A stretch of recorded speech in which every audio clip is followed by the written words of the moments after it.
C'est quoi quelqu'un d'éveillé? C'est quoi quelqu'un d'intelligent? On y associe beaucoup de définitions.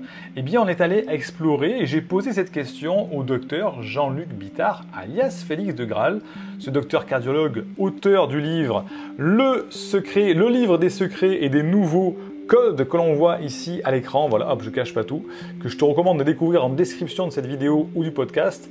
Tu pourras aussi découvrir les liens de la chaîne YouTube du docteur Félix de Graal. L'approche y est holistique, tu verras, ça va te plaire. Et bien sûr, je te recommande aussi de télécharger la première formation offerte dans le cadre de l'Université des hauts potentiels pour apprendre à canaliser ton haut potentiel.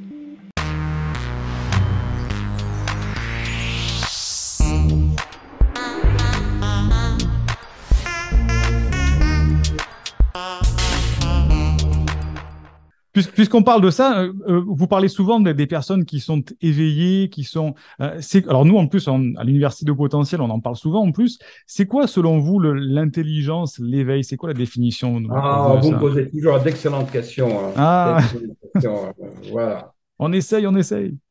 Alors, écoutez, on va travailler ensemble. On a le temps, oui, encore? Oui, c'est Oui, oui, tout bon? à fait. Oui, on attend. Ouais. Alors, éveillé. D'abord, quelqu'un d'éveillé, il n'est pas endormi. D'accord? Mhm. Bon, ça c'est. Donc, être en éveil. Alors, je vous raconte pour cela, j'ai réfléchi vraiment, deux histoires, Mhm. deux exemples. Vous regardez, vous allez dans un parc. Là, il y en a beaucoup chez moi ici, où il y a des enfants. Observez, parce que dans mon livre, j'ai créé une méthode, une technologie qui s'appelle la bio-observation, Mhm. d'accord, de la nature, ou observer le vivant intelligemment. Et vous aurez Mhm. tout. Ça s'appelle méditer, mais tu ne médites pas sur un point dans un cercle, hein, ou tu ne médites pas, je sais pas, sous un arbre en position de lotus. Donc, quand on regarde les enfants dans un jardin, observez-les. Ils sont éveillés. Ils Mhm. jouent, ils sont là, attentifs, ils aiment ce qu'ils font, ils sont passionnés par le toboggan, par le petit caillou là. Ils vivent la vie, ils sont présents. J'adore, moi, observer les enfants et leur intelligence. Ça, c'est vraiment, ils sont spontanément, ils sont intelligents. Voilà. Donc, ils Mhm. sont éveillés. Un enfant, il arrive dans ce monde éveillé. Et qu'est-ce qu'on fait, nous, avec lui? On va lui mettre des cordelettes, hein. Eh oui. Ouais. Ne fais pas ça, ça c'est pas bien, ça c'est mal, ceci là, il sera puni à l'école, en famille, par ses copains. On va lui attacher donc plusieurs cordelettes comme l'éléphanteau. Et qu'est-ce qui se passe? On étouffe son esprit. Mhm. Voilà. Ça veut dire il développe son mental et ces conditionnements-là, vous voyez, ces conditionnements ici dans le mental vont étouffer la lumière qui, Mhm. qui Oui. jaillit, la lumière qui jaillit de l'étincelle divine qui est en nous, de l'étincelle cosmique, comment je l'appelle, de ce monde, Mhm. de ce microcosme. Eh bien, vous voyez, c'est de la lumière. Donc, on a enchaîné l'enfant, on l'a conditionné, on l'a tapé, on l'a grondé, alors Mhm. qu'il était éveillé jusqu'à l'âge de 3 ans. Il jouait librement avec ses copains, il rigolait. Il rigole plus, il est triste, déprimé, hyperactif parce qu'il souffre. D'accord? Alors, il va falloir passer à la deuxième phase, l'éveil. Et L'éveil. donc, l'éveil, c'est quoi pour moi? C'est il faut couper ses cordes, ses conditionnements. C'est Mhm. libérer ton cerveau. Et une fois que le cerveau est libéré, la lumière va arriver. Ici, l'esprit, il était toujours éveillé. Mais l'exemple qu'on donne, c'est quand vous avez la buée sur les vitres de votre voiture. Mhm. Vous, le pilote, vous êtes toujours là, éveillé, mais vous ne verrez plus. Mhm. Alors, être éveillé, c'est celui qui a réussi avec tout ce qu'on vient de dire. Se débarrasser de syndrome de l'imposteur, de ses complexes d'infériorité, de ses phobies, de ses obsessions. Une fois qu'il a libéré ce cerveau, l'éveil, il était toujours là. Eh oui. Mhm. Il dit, tiens, il va voir le monde autrement. Et c'est les enfants hypersensibles. Mhm. Parce que vous connaissez dans mon livre, j'en parle, c'est que les Mhm. enfants hypersensibles, c'est qu'ils sont très sensibles à cette lumière. Parce que le cerveau se développe maintenant d'une façon, à l'ère de Verseau, d'une autre façon. Il y a d'autres euh, flux magnétiques dans le cosmos, ce qui fait que, d'ailleurs, la science l'a montré, hein, c'est que le Mhm. cervelet, je l'écrit dans le livre, hein, le cervelet, le petit cerveau derrière, commence à se développer. Et on a fait des scanners en Australie et en Californie. Il y Mhm. a des enfants qui naissent avec un cervelet plus développé. Donc, ils ont plus d'intuition, ils sont plus éveillés parce que c'est le cervelet qui capte en fait la lumière qu'ici. Voilà. Le cerveau n'étouffe plus, ce n'est plus la buée qui. Mhm. Oui, Voilà voilà. l'idée pour moi, ce qui est éveillé. Alors, pour aussi, comme vous savez, je suis marseillais un peu, j'ai le sens de l'humour. Voilà, j'explique aussi l'histoire de Bouddha, vous savez, parce que Ah Bouddha, oui, oui. c'est les Asiatiques qui ont mis, si vous voulez, qui ont utilisé ces termes. Ah, Bouddha, c'est le plus grand éveillé, il a éveillé. Vous savez, d'après des recherches profondes, comme ce qu'a fait Patricia Daré, tout le monde Mhm. connaît Patricia Daré, je Mhm. conseille de lire ses livres. C'est un canal, c'est un médium, il a révélé beaucoup de théories de mathématiques transmises par Einstein, qui, vous savez, c'est une histoire très, très, voilà. Mais il faut regarder Intéressant. Ouais. Patricia Daré. Oui, oui, c'est un journaliste scientifique qui a fait des vidéos sur YouTube, vous tapez Patricia Daré. Alors, la vraie histoire de Bouddha, est-ce qu'on a le temps d'en parler? Oui, oui, on a le temps, Son on a le temps. éveil, Ouais. son éveil. Donc, d'après des sources sûres, vous savez, qui viennent vraiment du Saint Graal, hein, c'est que Bouddha, un jour, avec son armée, il avait perdu une bataille. Son armée était anéantie et lui, il était blessé au sol en train de perdre son sang.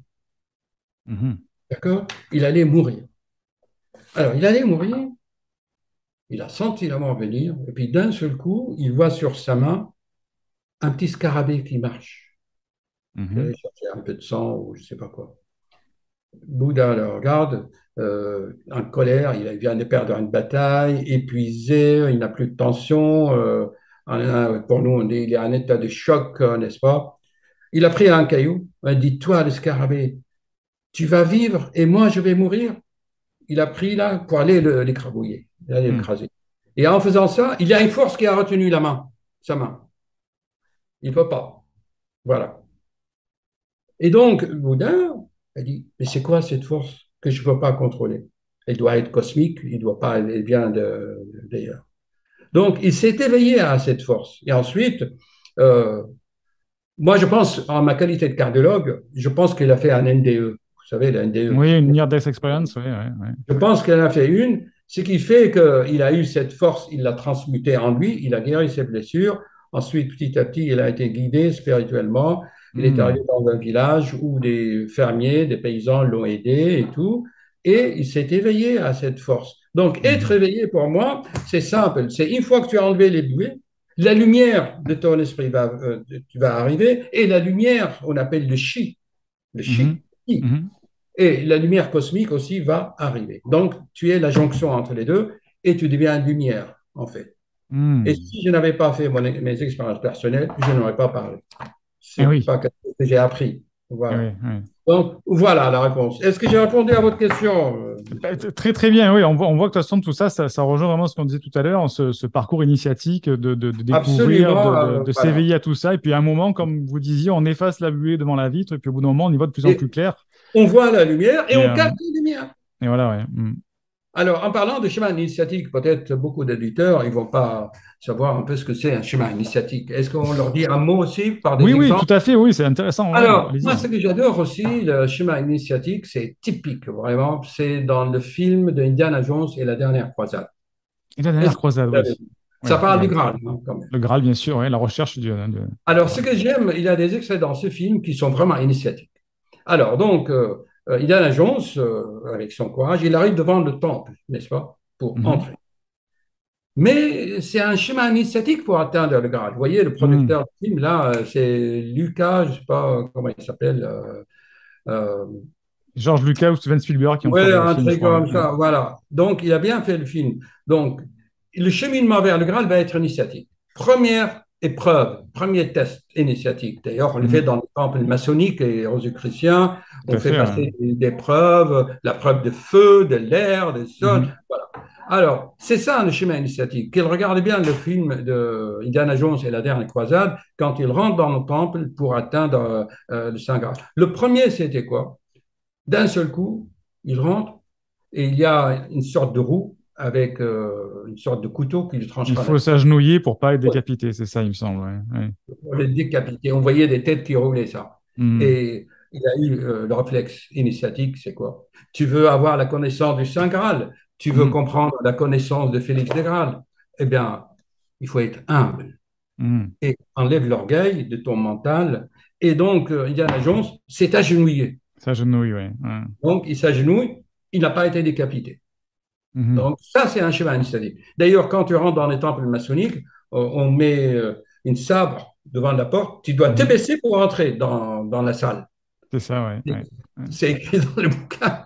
Hein. Donc, tu dois être humble. Mais ce n'est pas de l'humiliation. Hein. Ce n'est pas humilier quelqu'un. Ouais, ouais, ouais, c'est de Ça veut l'humilité dire de se casser le mettre. Ouais, mental, en ouais. fait. Mhm. L'orgueil vient de la vanité du mental. Et puis, Mhm. il y a le deuxième test, la deuxième épreuve. Vous savez ce que c'est? C'est il doit cheminer selon les préceptes de Yahvé. Mhm. Voilà. Il y avait Dieu, Donc, ouais. Mhm. il y avait la marelle, non? On dit ça? La C'est marelle, ça, non. oui, la marelle, oui, c'est ça, La ouais. marelle, alors il a posé un pied sur Y. S'il posait là, il a trouvé le nom. Donc, Mhm. il a avancé initiatiquement par les lois Mhm. cosmiques, les lois de Dieu, les lois Ah du oui, Yahvé. ouais. Il y avait. Il a trouvé. Voilà. Donc, il a réussi. Et comme vous dites tout à l'heure, oui, il y a des gens qui sont complexés et tout, on n'arrive pas, ils se bloquent, qu'est-ce qu'il faut faire, tout ça. Eh ben, c'est simple, c'est le troisième test, troisième preuve. C'est quoi? Vous vous souvenez? Je me Il rappelle arrive. plus de la troisième épreuve, non. Ah ben, il faut le revoir, hein, cher Ouais, ouais, monsieur, ça fait vous longtemps que je l'ai regardez pas cette vu, ouais. histoire. Donc, il arrive là devant un précipice, grande vallée de la mort, vous voyez. Mais il dit, mais pour Ah, atteindre, il faut croire, je crois, non, il faut qu'il y ait. voilà, Ouais, il faut c'est ça. croire à ce que tu dois faire le premier pas. Ah, oui, Mais en ouais. fait, c'était, en vérité, ils avaient tellement taillé les pierres que C'était c'était un un exploit. trompe-l'œil pour tromper. On avait l'impression que c'était un précipice. Je me rappelle, ça y est. Voilà. Mais qu'est-ce qu'il la preuve initiatique, c'est quoi? C'est que le courage de faire le premier pas. Le premier pas, ouais. Mm. Voilà. Et pourquoi il l'a fait, à votre avis? Vous Mhm. venez aussi de le dire. Ouais. Il explique dans le livre et dans mes vidéos. Mm. Sinon, il n'avait plus rien à perdre. Il l'a Ah oui. fait pour trouver le Saint Graal, pour guérir son père, Son la père qui était en train blessure de de mourir, son oui. père. Ouais. Donc, il n'a pas pensé à lui, qu'il meure, qu'il tombe dans la falaise. Et s'il n'arrive pas à temps, son père serait mort. Donc, ce Mhm. que vous venez de dire, la passion de sauver quelqu'un, hein, la Mhm. passion, la philanthropie. Moi, mon plus grand bonheur, c'est quoi? Vous voulez la vérité? C'est un peu aussi, un peu de vanité aussi. C'est quand quelqu'un vient me voir, me dit, docteur, j'ai mal là, j'ai des palpitations, les autres cardiologues ne trient pas, et que on applique cette démarche diagnostique comme Indiana Jones Mhm. par passion. Tu cherches, tu demandes le bon examen, les bonnes explorations, tu poses les bonnes questions, et que tu trouves une cause extracardiaque Mhm. que je lui donne les huiles essentielles qui le guérissent Mhm. et qui vient me voir, me dit, docteur, je vous remercie. Il m'apporte un peu de chocolat. Un peu de chocolat. Une petite boîte de chez Jeff, voilà, il me dit, merci docteur. C'est la gratitude. La C'est gratitude. la gratitude. Mhm. Et ça, c'est ça le bonheur pour moi. Voilà, c'est pas Mhm. pour la vanité d'avoir fait un beau diagnostic, c'est le sourire du patient et sa gratitude. Et Ah en oui. fait, là, eh bien, ça anoblit l'âme, en fait. Mhm. Voilà. Je ne sais C'est pas si très. j'ai répondu à tout. Si, non, non, c'est super intéressant. On pourrait rebondir sur chaque sujet Ah oui, à chaque oui, fois, on donc pourra écrire, ça serait intéressant. Ouais. rebondir, oui, oui, oui, tout On à pourrait fait. même en écrire un livre, même, je crois. On pourrait même en Ah, écrire mais un livre. moi, j'ai pensé que vos questions sont tellement intéressantes. J'ai dit à des amis, qui a dit, mais à Monsieur Siegfried, mais c'est un nom, Siegfried, c'est l'opéra, c'est quelqu'un, Ouais. Wagner, ouais, c'est vrai. voilà, Hein. donc c'est grandiose, là. Ouais, tout à fait. J'ai Ouais, dit, chacun de vos 10 questions, là, ça mérite un petit livre, quand même. ouais, Non, c'est clair. un bon livre. Un bon livre, un bon D'ailleurs, livre. j'écris sur chaque question, j'écris moins de 10 pages. Oui, on pourra rebondir, oui. Alors justement, on arrive justement un petit peu à la fin de cette interview. D'ailleurs, pour ceux qui nous écoutent, n'hésitez pas, hein, si vous avez des questions, vous les mettez en commentaire. Ça sera peut-être l'occasion de peut-être refaire une prochaine interview sur d'autres sujets. Avec plaisir, vraiment, avec plaisir. J'aime toujours poser une question qui est celle-ci. Si vous pouviez revenir dans le temps et vous donner un conseil à vous-même de 20 ans, qu'est-ce que vous lui diriez? Eh bien, cher auditeur, cher qui nous regarde, qu'est-ce que vous en pensez en fonction de ce qu'on vient de dire? Mhm. Bon, à l'époque, si je devais donner un conseil, je dis, tu lis mon livre. Il Pourquoi? n'existait pas à l'époque.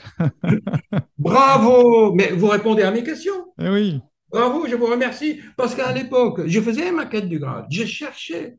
J'allais faire des stages, mais j'ai payé des milliers d'euros, des milliers. Oui, J'étais aux ouais. États-Unis au Mexique pour aller assister à des stages avec Tony Robbins dans Mm. des stades, développement personnel. Hop, hop, hop, on s'arrête au milieu de cette interview très intéressante.